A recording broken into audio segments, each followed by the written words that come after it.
President Trump is fond of calling out the media on fake news, but is he the one giving them very real ammunition? Maybe not intentionally. I'll even give you the benefit of the doubt, Mr. President, and say maybe not deliberately, but consistently, way too consistently. So let me be clear, Mr. President. How can you drain the swamp if you're the one who keeps muddying the waters? You didn't know about that $130,000 payment to a porn star until you did. Said you knew nothing about how your former lawyer, Michael Cohen, handled this until acknowledging today you were the guy behind the retainer payment that took care of this. You insist that money from the campaign or campaign contributions played no role in this transaction. Of that, you're sure. Thing is, not even 24 hours ago, sir, you couldn't recall any of this, and you seem very sure. Now, I'm not saying you're a liar, you're president, you're busy. I'm just having a devil of a time figuring out which news is fake. Let's just say your own words on lots of stuff give me, shall I say, lots of pause. Like the time you said the Russians didn't interfere in the 2016 election until a lot of Republicans had to remind you they did. Came back months later and you said, well, I never said that Russia didn't meddle in the election when, in fact, you had a lot. Now, none of this makes me a never-Trumper, just always confused. Like when you claimed your tax plan was the biggest in U.S. history when it wasn't, or that the bill you signed to make it all happen would cost you a fortune when it turns out it is going to help make you a bigger fortune, or that your job approval numbers really aren't that bad relative to other presidents at this stage, when they're actually worse than most presidents at this stage. That can change, but what's weird is this pattern does not.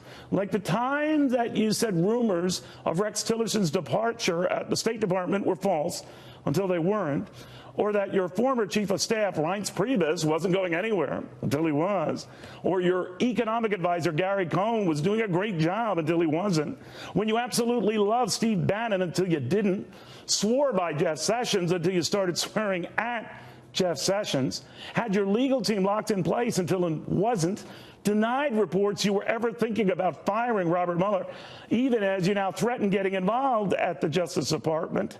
Now, none of this makes you evil, but I'm sure you can understand why even your friends say these inconsistencies don't make you look good or do anything to help advance your policies, many of which are very good, or the prospects for peace with North Korea. That is remarkably good. All this stuff you keep blurting out, remarkably bad and remarkably bad timing. It is not that these exaggerations and omissions and misstatements are now and then.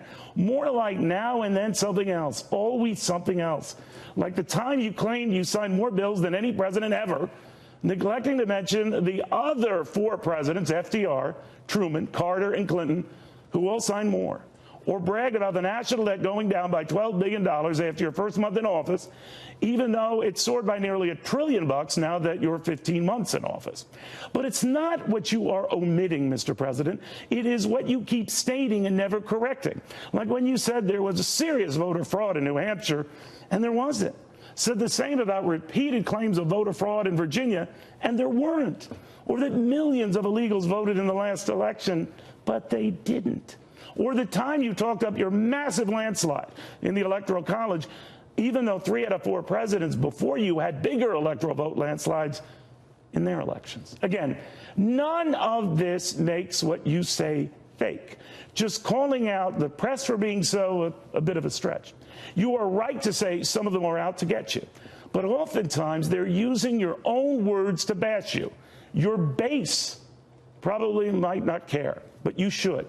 I guess you've been too busy draining the swamp to ever stop and smell the stink you're creating. That's your doing. That's your stink.